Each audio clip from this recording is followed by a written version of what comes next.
What's going down, everybody? Brother Stevanius here. Welcome back to the channel. Command Center Wargaming. Right back and into it. Okay, so in today's video, we're going to be having a look at these fantastic new plastic, yes, that's right, plastic Horus Heresy models. And I am super excited, absolutely super excited and stoked. I think that the models are freaking awesome. I think this is an awesome release. And mad credit to Games Workshop. When they do it right, they certainly do it right.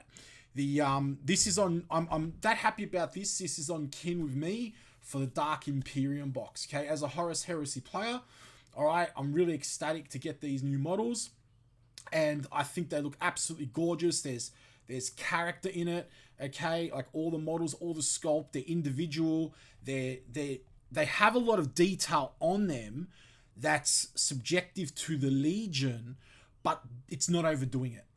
And that's one thing about this that I really, really, really love, is the fact that, like, with these models, they've come in and they've just nailed it. They've got enough detail on the models without overdoing it, you know, putting stupid random skulls everywhere and things like that in abundance, and keeping it real, but keeping it Horus Heresy.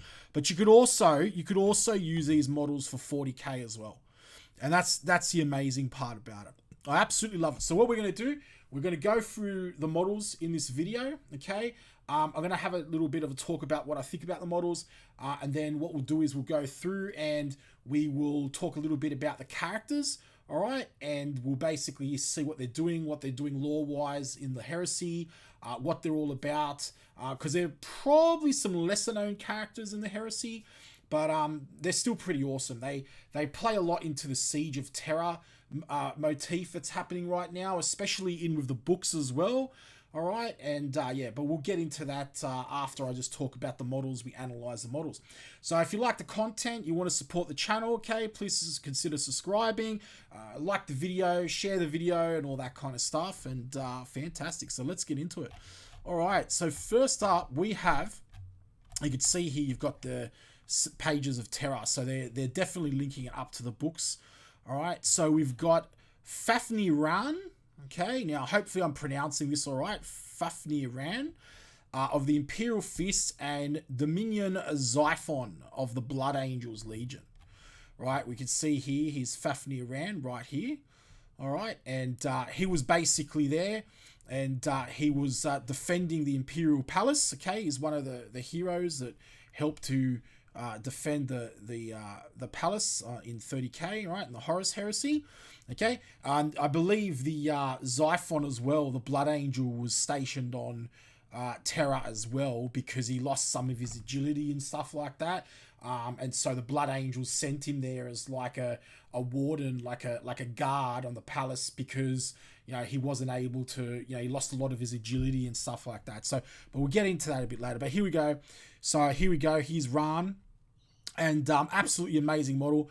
I've just actually got the models here for a 30k Imperial Fist army myself. My Imperial Fists are going to be a little bit different. I'm not the biggest on the banana yellow. Here you can see what they've tried to do at Games Workshop / Forge World, is they've tried to sort of minimize that sort of really bright yellow and add some more contrast tonality into the armor. So you can see here you've got like a lot more Xenophal highlighting and things like that, which is really good, which is fantastic. And it makes it look a little bit more grim dark to me, and a lot more serious as well. And you can see here he's got his double axes. Now, he was notorious for rocking up. He was essentially like a breacher, and he was notorious for rocking up with his double axes and his boarding shield. And this is a fantastic character for my Imperial Fist army in 30k, because it's primarily going to start off as a Zone Mortalis force, and I'm going to have my Huskal Terminators and stuff like in there as well, but it's going to be very breacher heavy. One of the mistakes in 30k that I think a lot of Imperial Fists players make is not taking advantage of breaches and all the special rules in the Horus Heresy rule set that come with the Imperial Fist. Breaches are absolutely fantastic in Zone Mortalis. And this model, I mean, you could use him as a sergeant. You could not just like a character. You could use him just as a sergeant. You know, you could use his axes for different things on different models. Absolutely brilliant model. You can see here you have a little fist sort of iconography up here. I'm actually going to stick that on top of some Thunder Hammers. That's what I'm doing for my Huskarl Terminators.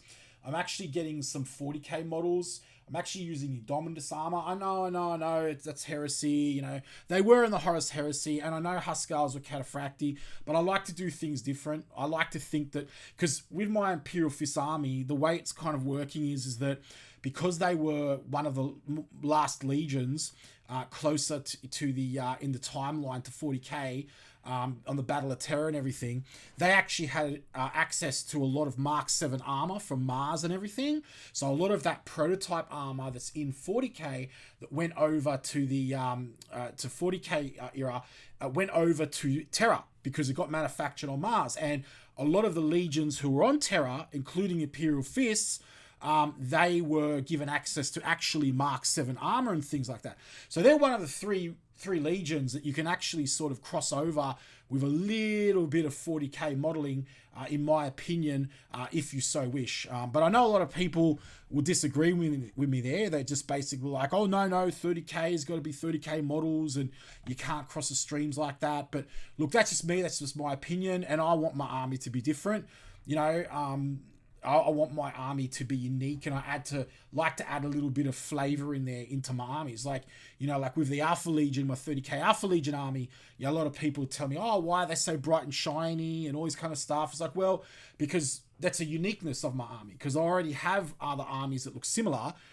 Sons of Horus, you know, have that sort of green-blue color, and Ultramarines are blue. They're all matte sort of armies. So my Alpha Legion army, I want to do something different where they were kind of like more sort of shiny and sort of emissive and you know, playing with contrast and things. And I sort of work that into the fluff by basically saying, well, all right, well, the Alpha Legion, they have special armor, sort of like chameleon armor that helps them to blend in, you know, when they're stealthing around and stuff, which is actually how it worked. The Alpha Legion actually use stealth via technology. They would hack computer systems, security systems. They would have infiltrators. They had special armor that basically camouflage themselves, like, you know, camoline cloaks and stuff like that. Mark 6 Corvix armor, things like that. And they'd basically go through and that's how they actually utilize stealth. Whereas Raven Guard, you know, a lot of with Korax, his stealth powers actually comes, I believe, from being a psyker. And he was able to sort of stand in a room and basically, you know, not have people see him. But yeah, with my Alpha Legion, it's sort of like that. But it's the same with the Fist. So anyway, so basically, you can see here, yeah, beautiful model, grenade and everything. We have our rock, and it's tactical, but it's not too tactical. It's almost as if, you know, Games Workshop are listening. We're just going to keep going on. So yeah, he basically went through. He later joined the Templar Brethren, fighting alongside Sigismund. All right. He then went to do other stuff with Astral Claws and that. We'll go into that a little bit later. But yeah, here we go. Some more of the models. Some absolutely fantastic detail on the axe. I actually love this face as well. The face reminds me of like Murph Hughes or like some British colonial hard guy, tough guy, you know, like with the mutton chops and stuff.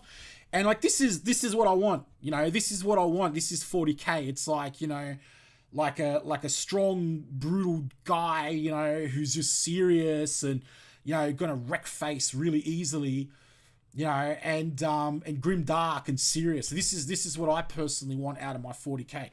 You know, there's other things, like if I want to see, like, you know, mangery, bubbly stuff, I can go, you know, watch Transformers or something like that. But, you know, even his pose, like his pose is a little bit different.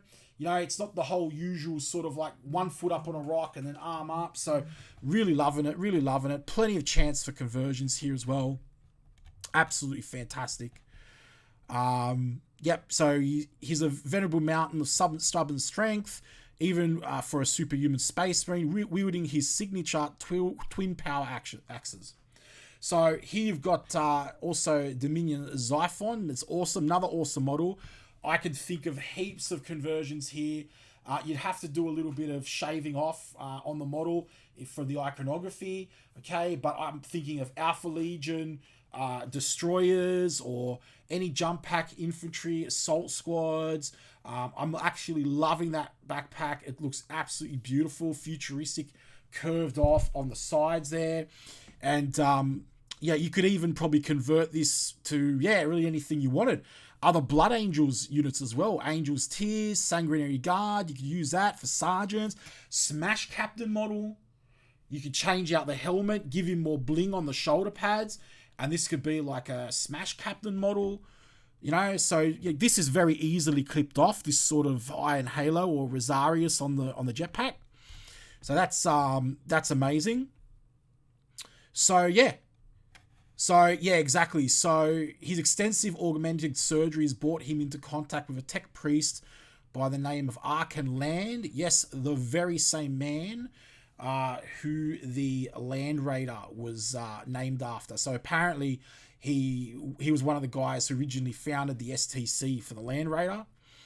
All right, and then he basically fought alongside the Custodes on Terra, recruited by Malkador the Sigillite himself, and fought on the front lines of the siege. So, like I say, you can see that, you know, Games Workshop are really coming in here and working on some of the lore for us as well, tying stuff into the books. And he's got sort of like, here you go, like he's got his augmented leg. All right, pretty cool paint job here. You know, they try to do like a lightning or a marble effect here. I'm not so sure about that. It's a bit untidy. Probably would have been best to spray that through maybe a piece of wet wipe or steel wool or something. But it's a pretty small piece, so it might not have worked too well. It looks good from far off though. When you look at it far off, like, it looks really good. When you sort of zoom in on it, it sort of breaks up, but still pretty decent paint job. And, you know, just remember, I mean, they don't like to paint these things too epic because it's got to be in the region of achievable for the common player as well, you know? Otherwise, it kind of scares them off. And not me, I want to see awesome painted stuff, but most of the demographic, it's like, you know, when people can't see that they're able to replicate, you know, things on the packet, they get a little bit too intimidated and things. Yeah, me personally, I love it because I love getting inspired by awesome work. And this is certainly really awesome work.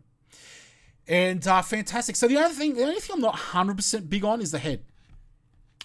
The head. So he almost kind of looks like a bit of a Raven Guard head, to be honest.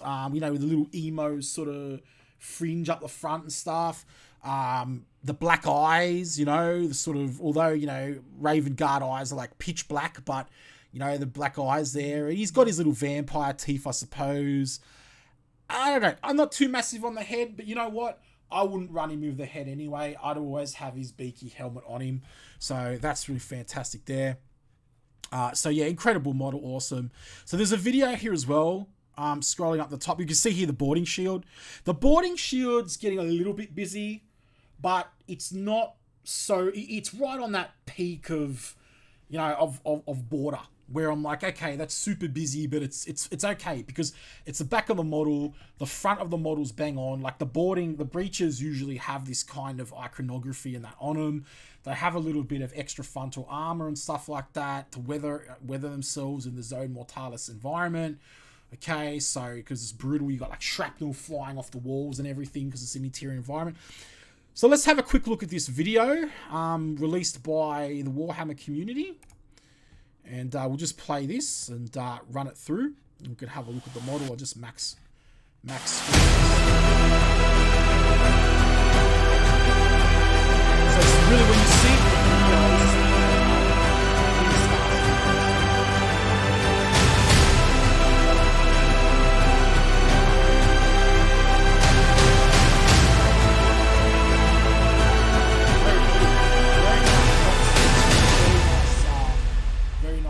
cinematography as well, very nice staging, very nice. I'm so happy that Games Workshop are doing the rounds of the Horus Heresy. It's just so good. So yeah, I have also heard that there's a little bit of a gripe about the fact that these are from 2 legions which already have a lot of units.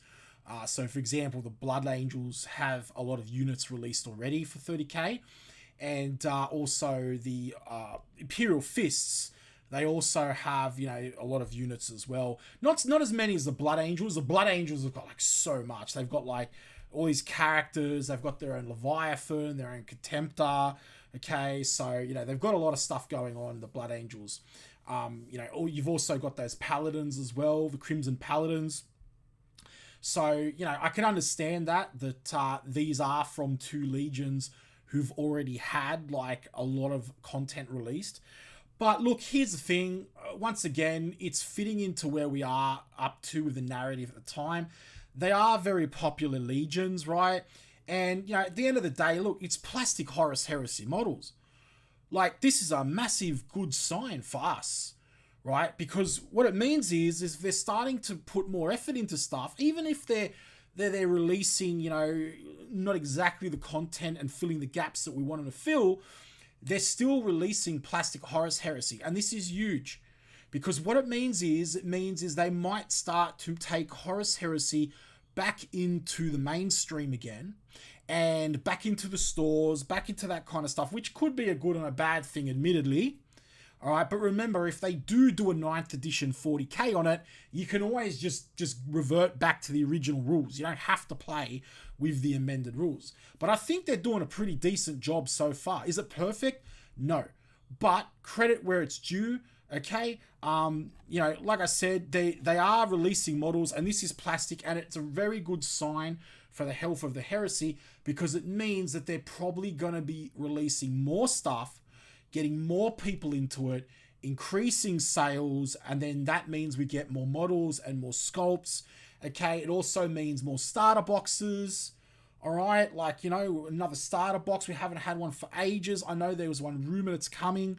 All right, but you know, it's good. It's good. In my opinion, it's good, and I understand that it might not be for the legions that, you know, there are legions that are missing out. I understand that. Look, my legion, the Alpha Legion, got literally butchered in the story, were used as a plot device since after the book Legion, right? And they served as like a plot device throughout the whole heresy, right? And then, you know, our Primarch, which I you know, personally don't think is dead, but whatever, Alfarius.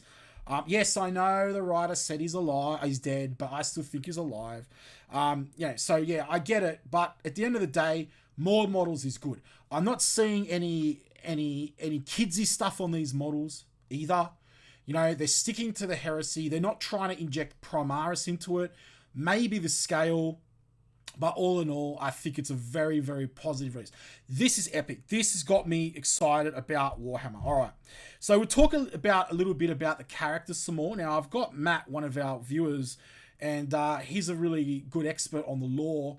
And he sent me some messages here. So he's talking about the difference between the two characters and their lore. So I'll just read this out to you. All right. So Rann first, right? He's a praetor of his own chapter within the 7th Legion, and they gave that the distinctive double axe insignia. Now, this is the double axe insignia that you can see here, right, on his breastplate. Okay, he's a close combat warrior, and he loves using 2 power axes as well as a boarding shield, which we've got here, which is fantastic. Now, after the Horus Heresy, he survives. Right, and the 3rd founding of Space Marines, he founded his own chapter called the Executioners. Right now, I believe that's the Executioners in the 40k. The chapter then became the infamous for their alliance with Master Lugfit Huron of the Astral Claws in the Badab Wars. All right, and they were sent to on the Omnipenance Crusade. Right, so yeah, so apparently Rann is a bit of a hothead, right? He's a close combat warrior, a zealot with the fists, and he's young and he's close to Sigismund. Now, in terms of Zyphon, okay, so Zyphon, there's not as much about him in the lore than Rann, okay, but he was a member of the Blood Angels Crusader host on Terra. He was sent there because he sustained heavy injuries during the Crusade, which made him not as fast or agile as the other Marines. During the heresy, he was sent to look after the Archmagos Akan land, who was famous for finding the STC blueprints for the Land Raider and the anti-grav tech for the Land Speeders and the Custode Speeders. He followed Land into the webway under the palace when the Emperor was fighting all of the demons. Land then offered to fix Zyphon up. Okay, so give him his augmentations and things like that. Then, in the Siege of Terror, he was with Land all the way until Book 2, and then he was hit by artillery and he was incapacitated again. He survives, and then Land is currently looking after him. Okay, so yeah, he's a bit of a pessimistic. And yeah, that's pretty much it. So there's some extra lore on the characters. Thank you very much, Matt, for that. And very fantastic. And that gives us a little bit more of insight into these two characters. So we're not just looking at the models, and we're looking at the actual history themselves of the characters and everything. All right, everybody, fantastic. What a fantastic video. Now, also, let me know in the comments down below, because I'm going to be if you're following the Facebook, I'm starting to do painting live streams as well, where we sit down, talk crap, talk Warhammer, and paint. What I need to know from everybody, I probably should have said this in the start of the video, what I need to know from everybody is what's the best time zone right now, because I have YouTube metrics where I can see where everybody is, but I want to see where everybody's at in terms of my current active viewer base, so we can start doing the live streams, and I can tailor the live streams then. Now, I'm looking at the moment to do them once a week, but we can increase those later on, if, depending on the response. So everybody, if you enjoyed the content, please consider subscribing to the channel, give it a thumbs up, like, and share the video. Dislike it if you want. Awesome, ultimate, fantastic for the Emperor. Keep gaming, and I will catch you in the next video. See yas.